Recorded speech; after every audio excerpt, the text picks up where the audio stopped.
Cylinder ದರ ಏರಿಕೆಯ ಬೆನ್ನಲ್ಲೇ ಹೋಟೆಲ್ನಲ್ಲೂ ಕೂಡ ತಿಂಡಿ ತಿನಿಸುಗಳ ದರ ಏರಿಕೆಯಾಗೋದು ಖಚಿತವಾಗ್ತಿದೆ. ಹೋಟೆಲ್ ಮಾಲಕರ ಸಂಘದ ಅಧ್ಯಕ್ಷರು ಮಾತನಾಡಿದ್ದನ್ನು ನೋಡಿದ್ರಿ. ಬೇರೆ ದಾರಿ ಇಲ್ಲ, ನಮಗೆ ರೇಟ್ ಜಾಸ್ತಿ ಮಾಡಲೇಬೇಕು.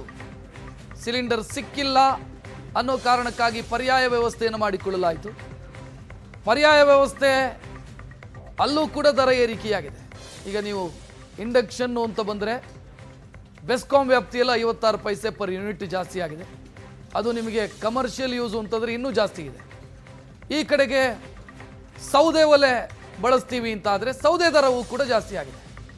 ಹೀಗಿದ್ದಾಗ ನಾವು ಹೇಗೆ ವ್ಯವಹಾರ ಮಾಡೋದು, ಹೇಗೆ ಹೋಟೆಲ್ಗಳನ್ನು ನಡೆಸೋದಾದರೂ ಹೇಗೆ ಅನ್ನುವಂಥ ಪ್ರಶ್ನೆಯನ್ನು ಹೋಟೆಲ್ ಮಾಲಕರು ಕೇಳ್ತಿದ್ದಾರೆ. 991 ರೂಪಾಯಿಯಷ್ಟು ಕಮರ್ಷಿಯಲ್ ಗ್ಯಾಸ್ ದರ ಈಗ ಹೆಚ್ಚಳ ಆಗಿರೋದು ಇದೊಂದು ಮತ್ತೊಂದು ಬಿಗ್ ಶಾಕ್ ಅಂತ ಹೇಳ್ಬೋದು. ನಾವೀಗ ವಿಜಯಪುರದ ವನಶ್ರೀ ಹೋಟೆಲ್ನಲ್ಲಿದ್ದೀವಿ. ಇಲ್ಲಿ ಏನಂತಂದರೆ ಗ್ರಾಹಕರಿಗೆ ಒಂದು ರೀತಿಯ ಶಾಕ್. ಈಗ ಒಂದು ಕಡೆಗೆ ಮಾಲೀಕರಿಗೂ ಶಾಕು, ಇನ್ನೊಂದು ಕಡೆಗೆ ಗ್ರಾಹಕರಿಗೆ ಶಾಕು. ಒಟ್ಟೊಟ್ಟಿಗೆ 991 ರೂಪಾಯಿ ಅಂದರೆ ಹತ್ತತ್ರ 1,000 ರೂಪಾಯಿ ಏರಿಕೆ ಆದಾಗ ಇಲ್ಲಿ ಏನಂದರೆ ಅನಿವಾರ್ಯವಾಗಿ ಇಲ್ಲಿ ಕೊಡ್ತಕ್ಕಂಥ ಫುಡ್ನ ದರವನ್ನು ಕೂಡ, ಇಲ್ಲಿ ಸಿಗ್ತಕ್ಕಂಥ ಆಹಾರದ ದರವನ್ನು ಕೂಡ ಈಗ ಹೆಚ್ಚಳ ಮಾಡಬೇಕು, ಅನಿವಾರ್ಯತೆ ಉಂಟಾಗುತ್ತೆ. ಹೋಟೆಲ್ನ ಮಾಲೀಕರಿದ್ದಾರೆ, ಅವ್ರನ್ನೇ ಮಾತನಾಡ್ತೀರಿ. ಯಾವ ರೀತಿಯಾಗಿ ಅವ್ರಿಗೆ ಶಾಕ್ ಎದುರಾಗಿದೆ ಅನ್ನೋಂಥದ್ದು ಹೆಂಗೆ ಶಾಕ್ ಇದು ಮತ್ತೊಂದು? ಸರ್, ಈ 2 ತಿಂಗಳು ನಾವು ಹೋಟೆಲ್ ನಡೆಸೋದು ಭಾಳ ಕಷ್ಟ ಆಗಿತ್ತು ರೀ. ಈಗ ಆನ್ದಾಗೆ 4,500 ಕೊಟ್ಟು ನಡ್ಸ್ಕೊಂಡು ಬಂದೇವಿ. ಈ ಎರಡು ತಿಂಗಳು ಹೆಂಗಾದ್ರೂ ನಡ್ಸ್ಕೊಂಡು ಹೋಗಿದ್ದೇವೆ. ಈಗ ಸಿಲಿಂಡ್ರು ಒಮ್ಮಿದೊಮ್ಮೆ ಈಗ ಡಬಲ್ ರೇಟ್ ಅಂತಂದ್ರೆ ಈಗ ನಮಗೆ ಹೋಟೆಲ್ ನಡೆಸೋಕ್ಕಂಥ ಪರಿಸ್ಥಿತಿ ಭಾಳ ಗಂಭೀರ ಆಗ್ತೈತೆ ರೀ. 991 ರೂಪಾಯಿ ರೇಟ್ ದರ ಹೆಚ್ಚಳಾಗಿದೆ. ನಮ್ಗೆ ಎಷ್ಟಾಗಿದ್ರು ಟೋಟಲ್ ಎಲ್ಲ ಸರಿ ಎಷ್ಟು ಬೀಳ್ತಾರೆ ಮತ್ತೆ ಈಗ ನಿಮ್ಮ ಯಾರು ಬರೀ? ಈಗ ನಾವು ಈ ಸಾವಿರ ಪ್ರತಿ ದಿವಸ 3,000 ರೂಪಾಯಿ ನಮ್ಗೆ ಹೊರಗೆ ಬೀಳ್ತಿದೆ. ಈ ಪ್ರತಿ ಸಲ ನಾವು ನಮ್ಮ ಫುಡ್ ರೇಟ್ ಹೆಚ್ಚು ಮಾಡ್ಕೊತ ಹೋದಪ್ಪ ಅಂದ್ರೆ ನಾವು ಕಸ್ಟಮರ್ ನಮಗೆ ಬರಂಗಿಲ್ಲ ರೀ. ನೀವು ಹೆಚ್ಚು ಮಾಡಿದ್ರೆ ನಾವು ಹೆಚ್ಚು ಮಾಡೋಕ್ಕೆ ಬರಂಗಿಲ್ಲ.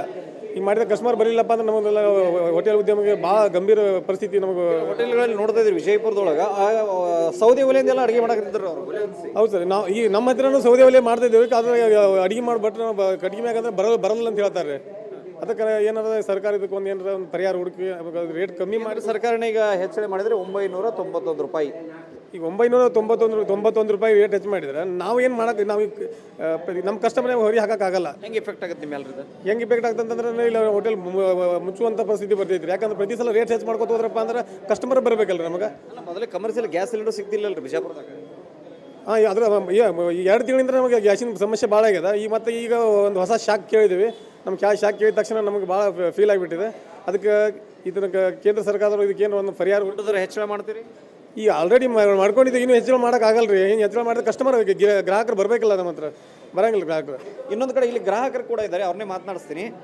ಈಗ ಹೆಂಗೆ ಎಫೆಕ್ಟ್ ಆಗುತ್ತೆ ಅಂತೀರಿ? ಈ ಗ್ಯಾಸ್ ದರ 990 ರೂಪಾಯಿ ಹೆಚ್ಚಳ ಆಗಿದೆ. ಈಗ ಹೋಟೆಲ್ ಮಾಲೀಕರು ಹೇಳ್ತಾರೆ ಇನ್ನೂ ಫುಡ್ ದರವನ್ನು ಹೆಚ್ಚು ಮಾಡಬೇಕಾಗುತ್ತೆ ಅನ್ನೋ ಪರಿಸ್ಥಿತಿ ನಿರ್ಮಾಣ ಆಗುತ್ತೆ ಅಂತ ಕೆಲವೊಂದಿಷ್ಟು ಹೋಟೆಲ್ಗಳೆಲ್ಲ. ಈ ಗ್ರಾಹಕರ ಮೇಲೆ ನಿಮ್ಮ ಮೇಲೆ ಎಲ್ಲ ಹೆಂಗೆ ಪರಿಣಾಮ ಆಗುತ್ತೆ ಸರ್? ನೋಡಿರಿ, ಈಗ ಮೊದಲು ದೋಸೆ ಮತ್ತು 50 ರೂಪಾಯಿ ಐತ್ರಿ, ಈಗ 75 ಮಾಡ್ಯಾರ ರೀ ಮಸಾಲೆ ದೋಸೆ ಇವರು. ಮತ್ತು ಈಗ ಪುರಿ ತೊಗೊಂಡಿದ್ದಾರೆ, ನಾನೇನು 50 ರೂಪಾಯಿ ಮಣ್ಣು ಇದು ಗ್ಯಾಸ್ ಆಗಿತ್ತು ಮೊದಲು 50 ರೂಪಾಯಿ ಇತ್ತು, ಈಗ 85 ಮಾಡ್ಯಾರ. ಈಗ ಬರೋ ತೋರ್ತಿ ಈಗ ನೋಡಿರಿ ಸಿಂಗಲ್ ವಡ ತೊಂದರೆ ಜಸ್ಟ್ ಇದಕ್ಕೆ ಮೊದಲು 10 ರೂಪಾಯಿ ಇತ್ತು, ಈಗ 40 ರೂಪಾಯಿ ಮಾಡ್ಯಾರ ಸಿಂಗಲ್ ವಡ. ಇದು 40 ರೂಪಾಯಿ ಮಾಡಿದ್ರೆ ನಾವು ದುಡಿಕೆ ಬರೀ 500 ರೂಪಾಯಿ ಅಂದ್ರೆ ಇದ್ರಾಗ 400 ರೂಪಾಯಿ ಹೋಯ್ತು, ನಮ್ಮ ದಿನ 100 ರೂಪಾಯಿ ಉಳಿತದ. ಈ ಮತ್ತೆ ಗ್ಯಾಸ್ ಸಿಲಿಂಡರ್ ದರ ಹೆಚ್ಚಳ ಆಗಿದೆ ಕಮರ್ಷಿಯಲ್, ಮತ್ತೆ ಈಗ ಹೆಚ್ಚು ಮಾಡ್ತಾರೆ ರೇಟ್? ಏನಿಲ್ಲ ಸರ್, ಈಗ ಊಟ ಬಿಟ್ಟು ಬರೀ ಸಾಯ್ದು ಒಂದೇ ಉಳ್ದ ನೋಡ್ರಿ. ಯಾಕಂದ್ರೆ ಈಗ ಸರ್ಕಾರ ಮಂದ ನೆಡೋದು ಇದೇ ಹಣೆ ನಡೆದ. ಈಗ ಬೇರೆ ಕಡೆಯಲ್ಲಿ ಪ್ರಾಬ್ಲಮ್ ಇಲ್ಲ ರೀ. ಸದ್ಯಕ್ಕೆ ಇರೋದು ನಮ್ಮ ಪ್ರಕಾರ ಈ ಜನರಿಗೆ ಏನಂದ್ರೆ ಈಗ ಗ್ಯಾಸ್ಗಳು ಸಿಗ್ತಾವೆ, ಹೊರಗೆ ಮಾಡ್ಕೊಳತ್ತಿದ್ದಾರೆ. ನಾವು ಕೂಡ ಕೇಳ್ತಾ ಇದ್ದೀವಿ, ಇಲ್ಲಿ ಗ್ರಾಹಕರು ಕೂಡ ತಮ್ಮ ಆಕ್ರೋಶನ ಹೊರ ಹಾಕ್ತಾ ಇದ್ದಾರೆ. ಹಿಂಗೆ ಗ್ಯಾಸ್ ಸಿಲಿಂಡರ್ನ ದರ ಹೆಚ್ಚಳ ಆಗ್ತಾ ಹೋದರೆ ಹೋಟೆಲ್ಗಳಲ್ಲಿ 50 ರೂಪಾಯಿ 80 ರೂಪಾಯಿ ಆಗಿದೆ ಫುಡ್ ರೇಟು.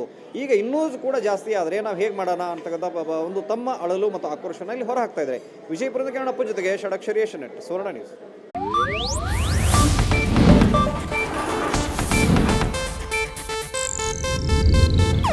ಇದು ಏಷ್ಯಾನೆಟ್ ನ್ಯೂಸ್ ನೆಟ್ವರ್ಕ್ ಪ್ರಸ್ತುತಿ.